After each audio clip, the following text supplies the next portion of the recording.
Have we not heard this on many occasions? Ye chalega. This will become viral. This happens not just in case of communal slants, but also factual slants, lack of knowledge, lack of understanding. Where do I begin? It's upsetting, really upsetting. This is not only poor journalism, this is also biased and highly communal journalism. The core of the problem is, number one, it was communal in nature, and number two, it was a viral video which was unverified.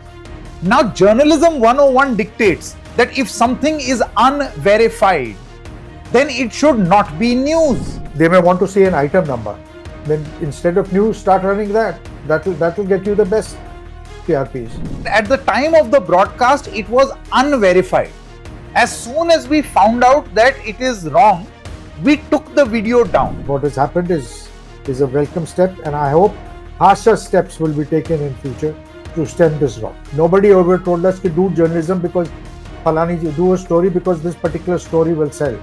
This is the kind of nonsense I discovered when I joined television. Well, my understanding of an influencer is that he or she is a person who has very little core knowledge of either journalism or anything else. You cannot be an influencer and you cannot be a journalist. You are attacking at the very business model of many organizations, Miss Aditi Phadnis.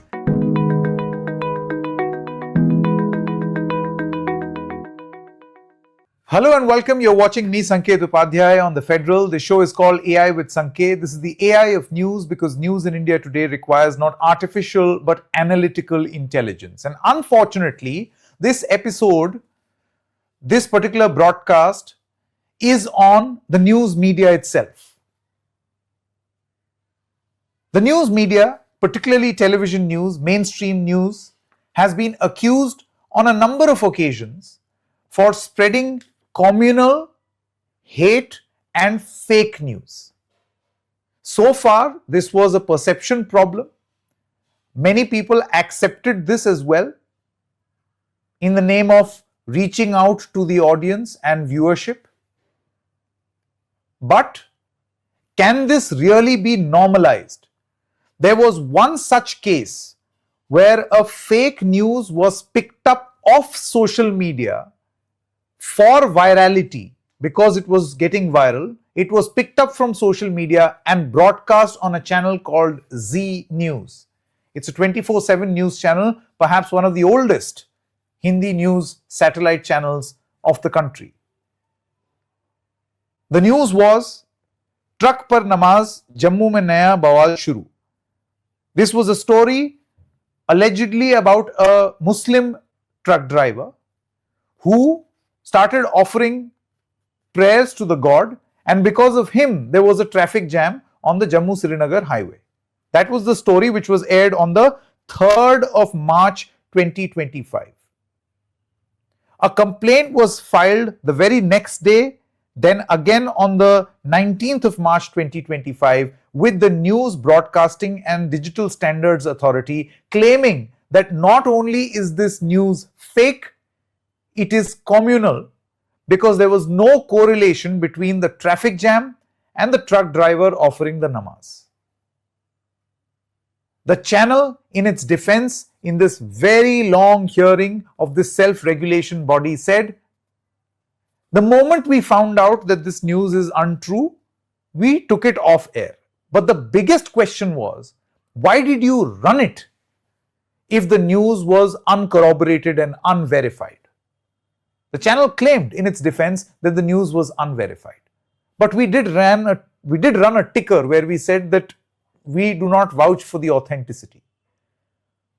It is at that moment a judgment has now been issued by the NBDSA. I have a copy of that judgment in my hand, and it has issued a 6-point diktat for all television channel and digital media broadcasting members. And I read them, and you tell me, as journalists, all the journalists watching this broadcast, and more importantly, all the viewers watching this broadcast, don't we all already know these 6 points? Point number 1, all information, images and videos gathered from social media must be verified. Number 2, wherever possible, all information, images and videos should be corroborated by on-ground reporting, reliable sources such as eyewitness, police and government official accounts. Number 3, as far as feasible, the authenticity of the images and videos should be fact-checked for distortion, manipulation, for being AI generated. Number 4, content should not be presented out of context as reporting information, images and videos which, although authentic, but out of context may lead to misinformation, as happened in this particular case.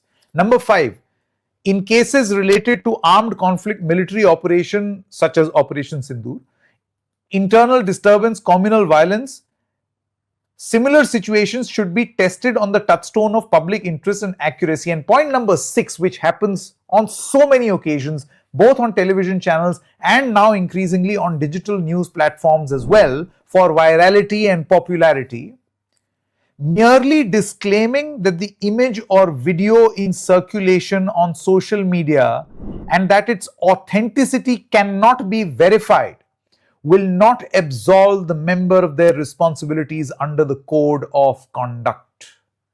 Now you tell me, viewers, you tell me, fellow journalists who are watching this broadcast, did we not know all of this already? Why did it have to take a self-regulating body to issue these fresh guidelines? How are they fresh? This is what journalism always was. In a situation like this, if journalists are spreading fake news to appeal to you, to appease you, the viewer, to hunt for your views, should you, the viewer, not start judging video and journalism platforms on this 6-point rule? Let's put this to a serious discussion. All right, joining us right now is Mr. Javed Ansari, senior journalist, also senior journalist Aditi Phadnis. Thank you very much. This is an important issue. People such as yourself, veterans in this profession, need to weigh in and speak a lot more on this subject. A news channel has been fined, Ms. Aditi Phadnis, for spreading communal and fake news. Do you think that this is just the tip of the communal and fake news iceberg on television, news, mass media in this country? Oh, I couldn't agree with you more. The kind of irresponsible stuff that passes off for news, not just communal, just factually incorrect stuff. It really, it's very galling and very upsetting to hear sensible people who you know otherwise personally talking in this vein. And this happens not just in case of communal slants, but also factual slants, lack of knowledge, lack of understanding. I mean, where do I begin? It's upsetting, really upsetting. Mr. Javed Ansari, if we look at this particular case diary and this case in point, so a news story was broadcast on the channel Z News with the headline, Truck par namaz, Jammu mein naya bawal shuru, which basically means that there was supposedly a Muslim truck driver who was offering his prayers, namaz, and that led to a huge traffic jam on the Srinagar Jammu highway. Later it turned out that the jam was a result of landslide and regular blockade on the road, and not because of this man. But a correlation was made in a fake way, in a communal way, says this complaint and this order by NBDSA, by the channel. So do you think that they were channels these days are very, very convenient in ignoring facts? The idea is so quickly you should jump to a conclusion because it will fit a certain narrative. Sanket, these days, unfortunately, any relation between facts and what is relayed as news is purely coincidental. This is not an aberration, unfortunately. What the example that is being cited and that is being discussed is not an example. It has unfortunately become the norm, and it's a very poor commentary on our profession. And this happens because there is no accountability. This happens because nobody is hauled up. And this was a low hanging fruit, and this should have happened much earlier. But anyway, it's nonetheless welcome. Day after day, not a day passes without some kind of stereotyping, vilifying, degenerating kind of journalism. This is not only uh, poor journalism, this is also biased and highly communal journalism. The kind of comments, the kind of distortion of facts has to be seen to be believed. And therefore, I think this is a very welcome step. In fact, I'd like to believe that they've got away lightly. These people should be put on notice, and if they continue, if they don't make amends, then the concerned authorities must think of something more drastic. The television station, the media house in question, is not the only one. I mean, I don't know. I don't know who we can point out as being innocent in this, because there are no innocent partners. Everybody, to most media outlets now, to varying degrees, are guilty of stereotyping, of vilifying, of not checking facts, of just feeding into this narrative that is being propagated without fear, without giving a minute into checking these facts. So again, I repeat myself, what has happened is a welcome step, and I hope harsher steps will be taken in future to stem this rot. Miss Aditi Phadnis, I was going through this decision by the NBDSA, the News Broadcasting and Digital Standards Authority, which, by the way, is a self-regulatory body of television news channels and their digital media outlets. And when Zee News, this news channel in question, was asked, why did you do it? They said that actually we relied on an unverified video. And at the time of the broadcast, it was unverified. As soon as we found out that it is wrong, we took the video down. And this decision that has been taken by NBDSA is that we would have imposed a harsher penalty and a fine had you not taken down the video. Now the point over here, Miss Aditi Phadnis, is the core of the problem is, number one, it was communal in nature, and number two, it was a viral video which was unverified. Now journalism 101 dictates that if something is unverified, then it should not be news. How can this be a recourse of a national news channel, and not singling out one because everybody does it, to basically add a disclaimer that we can't independently verify the authenticity of the video? Why run it then? Absolutely, I couldn't agree with you more. I mean, I am not going by the by the description of disclaimer or any such thing. Nor am I going by the content of the video. Nor am I passing any value judgments on communal, not communal, slanted, not slanted. It's just factual reporting.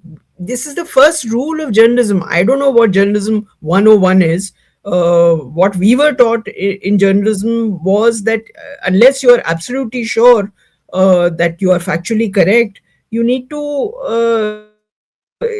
not say it. So when in doubt, don't. Apparently here they found no doubt at all, which is even more frightening, because if something goes viral on social media, it doesn't mean it's necessarily true. On the other hand, Sanket, I am not saying that we have not made mistakes in the past. We have all, Javed knows, I know, we've done wrong stories. But the wrong story is done because you've spoken to somebody and somebody has told you, given you incorrect information, something like that. So, but that is not an excuse. I mean, we have to live with our responsibility in this matter every day. And it's frightening when people, just shrug their shoulders and say, oh, it was going viral on social media and so therefore we ran it. It's ridiculous. Exactly, it's ridiculous. Javed Ansari, you have worked very actively in newsrooms. We've been colleagues together in a very prominent newsroom. And have we not heard this on many occasions? Ye chalega. This will become viral. This will be viral stuff. The whole concept of journalism, when it completely revolves around becoming popular and becoming viral, then starts feeding off viral content of the internet. And to top it, that extra garnishing of communalism on top, and hate and fake. Do you think this is a deep malaise?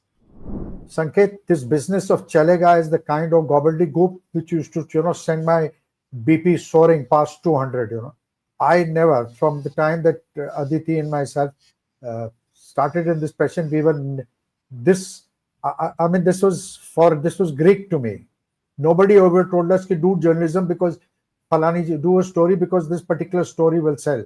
This is the kind of nonsense I discovered when I joined television, and I used to send my BP soaring past 200. I was taught journalism, and the group that we were talking of, Mr. Puri used to tell us that unless you can verify this from two independent sources, this story will not go. So there have been times when, stories have waited for several weeks. Often, they become outdated because due diligence was not done. Now, unfortunately, electronic media, because of this absolute desperation to feed the 24/7 cycle, they don't have enough, or they don't have time or the inclination to verify, cross-check, and go ahead with news. And now they get by this by putting a question mark. So question mark, or they will do a story, and once they are asked to apologize at 11:45 at night, when very few people are watching, they will run a scroll saying that they will run a disclaimer. Nobody has seen this. The original damage has been done. So there was a story that was done about a school principal in Turkman Gate. The story alleged that she was a part of a racket that was trafficking. She was the principal of a girls' school that was trafficking girls. Imagine the kind of horror that in the city. All hell broke loose, and eventually, after years, it turned out that no, it was fake. But her reputation was tarnished. The school's reputation was tarnished. What happened? Who will bring back those years? This kind of unsubstantiated stories that people do and learn impute communal motives to it. Do they realize that the kind of consequences it has? Somebody sitting in the village will or a lot of people still tend to believe what they hear or read in newspapers or hear on television, and that has consequences that can lead to social tensions. If two sides start going for each other's, start fighting, what will happen? Shouldn't these news outlets also be held responsible for this, then? For spreading hatred? I mean, this is amazing. This is, it is sickening and saddening at the same time. My biggest worry, Ms. Aditi Phadnis, is that this very program runs the risk of being dubbed as a couple of oldies sitting together and just criticizing because they are, to quote national newsrooms, out of circulation. तो बैठ के इनको बड़ी चिंता हो रही है. They are worried because now they are out of the system. But see, that's not the point. The point is, what are you doing in the system? In and out of system will not change the rules of journalism. They will remain the same, no? Or must remain the same. I don't know what the system is, and I'm old and tired, but not retired. I will be a journalist all my life, and I don't know why anybody should pass judgment on where you are today. I mean, you have reached where you are today after many years of what in Hindi we call ghutai. We worked hard to reach where we are. It's not that we are not, and we are at. Everyone has to hang up their boots at some point. But the issue is not that. The issue is a deep and abiding concern and worry and anxiety about what it is that you're hearing which is true, and what it is that you're hearing that is simply not true. It's frightening. It has to do with every single individual who to use a word which is used very widely now these days, consumes news from a variety of media. No, we are having stuff thrown at us every hour, every minute of the day. Even before you struggle to process it, you are told that it may not be true. So I don't know. We all have to develop a deep, I don't know, some sort of a, please excuse my language, some sort of a detector that will eliminate the nonsense that passes for news these days. This is very nice because Mr. Javed Ansari, a lot of the journalists in these television newsrooms are doing all these things by saying people only want this. Now, I don't understand where has this, who are these people? People only like these things and people only want this, that's why we are doing it. And they shed your caution. I was once told in an active English newsroom that you shed your caution. Otherwise, we'll be late on the story. People only want this. So what is this survey which decides who people are and what people want? You're probably referring to the ratings, to the TRP ratings. Now, I don't know, TRP ratings have been replaced by something else, but nonetheless, they're referring to that. They do their own these viewership surveys. So if we are only going by that, this is like catering to the lowest common denominator. No? Then a lot of people would like to see, again, something comes to mind, but I'm being very cautious. I don't want to say. But they may want to see an item number. Then instead of news, start running that. That'll get you the best TRPs. If TRP alone is the determining factor, then run that. I know what you're referring to, and I used to find it extremely frustrating. But that's the nature of the beast that electronic journalism has become now, unfortunately. Do you think Mr. Javed Ansari and Aditi Phadnis, Mr. Ansari has worked in a television newsroom, do you feel that the problem is the very thin line between journalism and content? You see, as a content creator, you are not bound by any rules of journalism, and journalism has rules. It is not entertainment. It has rules. These are rules which journalists know. For instance, as Ms. Aditi Phadnis mentioned, the double source checking rule. And by the way, all those rules have been reiterated by the NBDSA in their fresh guidelines. And when I was reading these fresh guidelines, I realized this is what you have to do in any case. I'll read them out in just a short moment. But Mr. Javed Ansari and Ms. Aditi Phadnis, one by one. First to you, Mr. Ansari. Do you feel that the problem emanates when newsrooms look at themselves as content creators and content generators and entertainers who want only and only popularity and not journalists? Look, if content is bereft of facts, if content is not based on facts, then what is it all about? Then you run an item number, then you show song and dance. Then why are you into journalism? It's not about issues. It's not about, we were told, tell the story through the victim always. You are creating new victims instead of telling the story through victims. Every day there is some casualty. News is the biggest casualty. Good journalism is the biggest casualty. Ms. Aditi Phadnis, do you think that this problem is not just restricted to old legacy television channels? Now you look at many of this malaise, this problem has come to digital media also. You think they are holier than thou? No, the same popularity race is happening here also. It's not just, I mean, it's not just digital or TV or anything. The fact is that when journalism is equated with influencing, then you have a serious problem. And to my mind, I think influencers who call themselves journalists are the biggest pain and the biggest bane of journalism today.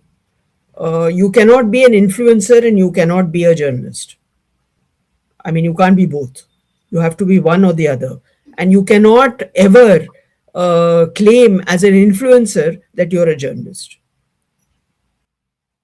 I mean, you are attacking at the very business model of many organizations, Miss Aditi Phadnis, who have brought in a number of influencers to double up as journalists simply because they will get in their followers and their viewers.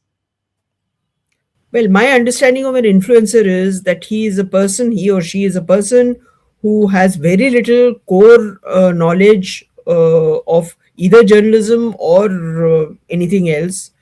That they see a trend that could be made popular and just go with the flow and just tell one side of the story, whereas journalism is always telling both sides of the story.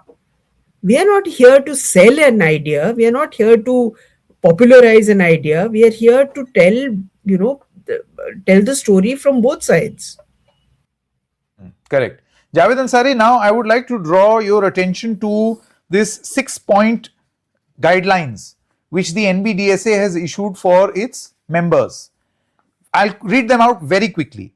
All information, images and videos gathered from social media must be verified by the member to be accurate before broadcasting, publishing. Tell me if this should not have already been done. Number 2, wherever possible, all information, images and videos should be corroborated by on-ground reporting, other reliable sources such as eyewitness testimonies, police and government official statements. As far as feasible, the authenticity of images and videos should be fact-checked for distortion and manipulation or being AI generated. Content should not be presented out of context as reporting information, images and videos which, although authentic but out of context, may lead to misinformation. Point number 5. The use of content on social media while reporting any news relating to any military operation, armed conflict, internal disturbance should be tested on the touchstone of public interest and accuracy. And Mr. Javed Ansari, sixth and the most important point, which is what most of the channels and digital newsrooms use. Merely disclaiming that the image or video is circulating on social media and is viral and that its authenticity cannot be verified will not absolve the member of their responsibilities under the code of conduct. Mr. Javed Ansari, 6 guidelines, fresh guidelines, but they were always supposed to be important for all journalists. Always. Isn't this old school definition of journalism? It is, but who is going to ensure that this is followed? And those who don't, who infringe these guidelines, what is the penalty for that? What is the accountability for that? That's the important. This is a body which is imposed to fine. Somebody may go and challenge. There has to be some kind of, again, I'm not for government regulating media and all that, but certainly some self-regulate, something that should come from within the profession, from within professionals. Professionals should sit together and then frame guidelines and make sure that there is a penalty clause that if you are habitual, if you do this, if you deliberately infringe these guidelines, then there will be consequences. And the consequences should not be window dressing, Consequences, they should be token. They have to be harsh. They need to be strict, so that it hurts. This business of ye nahi chalega should be applied there, that this nonsense will not be allowed to go on air, not be allowed to go in print. Ms. Aditi Phadnis, do you also feel that this is an order? For instance, let me give you an example. This particular complaint was filed on the 19th of March 2025. The judgment has only come out now a year later. So do you think any form of justice or course correction is also few and far between? And the problem has really spread. Why blame just one news channel? It's everywhere. Yeah, completely. I mean, you repeat something that you hear as a rumor, put it on your channel or put it in your newspaper and say that it's actually fact, and that then has a life of its own. And it just takes off. It just circulates there. So yeah, it's really late, and who knows what might have happened had people taken this kind of a story seriously. Who knows? Yes, Mr. Javed Ansari.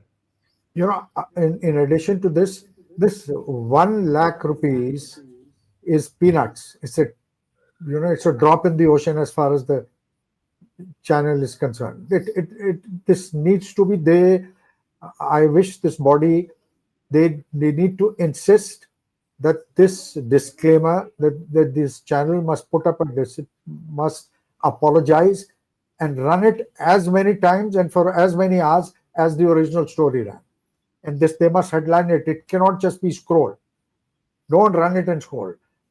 As somebody who was manning the newsroom, I'm not so sure if you also read everything that was put out on the scroll. So that won't do. You headline it, you headline your apology, and run it for as long as you ran the main story, and run it in prime time. Run it throughout the day. There has to be some naming and shaming of people. Otherwise, this will carry on. 1 lakh rupees is nothing. It's not even pocket money there.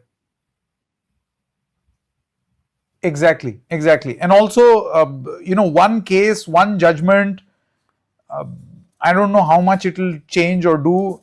In any case, I just feel that people must not think that we are crazy enough to think that we'll change the entire industry. Obviously, there will be a counter view to what we are discussing. What there cannot be a counter view to is to be factual. The basics of journalism, as taught by seniors like Aditi Phadnis and Mr. Javed Ansari, as taught in journalism schools. And that is the guideline which is being repeated by NBDSA to veterans of the profession who are running these television newsrooms and digital newsrooms. Let's hope some sanity prevails and we get to learn a lot more from veterans like you. Thank you very much for joining us for this very important course correcting discussion on journalism. Thank you.